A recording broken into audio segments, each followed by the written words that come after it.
guys! It's me, Joy, your favorite live seller. So another day, another mini vlog! Hi mga sis! Ayan, so today's video guys, samahan ninyo ko para tanungin natin guys at makichismis tayo sa mga ka-work ko kung ano ba ang dahilan or kung ano ba yung nakakapagpamotivate nila guys to do their work well. Here in La Chica Skating, so tara!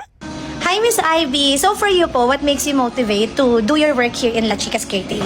So for me na, yung family ko po yung motivation ko para dito maging maganda yung work ko. And syempre, bonus na lang na maganda yung work and environment ko.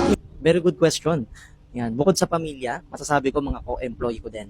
Kasi ganito yan, kapag maganda yung environment na ginagalawan mo sa trabaho, gaganahan ka. Kapag ginanahan ka, gaganda performance mo. Eh, nasa sayo na lang yan kung paano mo siya i-maintain. At dito kay La Chica, nakita ko, napaka-passionate po ng mga ka-employee natin.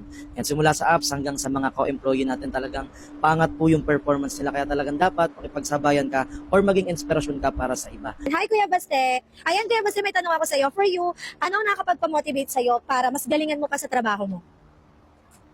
Siyempre, unang-una yung sa mama ko. Kasi siya yung dahilan ba't ako napupursige magtrabaho. Kasi nga, ako yung bunso, ako yung nagsusustento sa pangailangan niya. Yun lang. Breadwinner!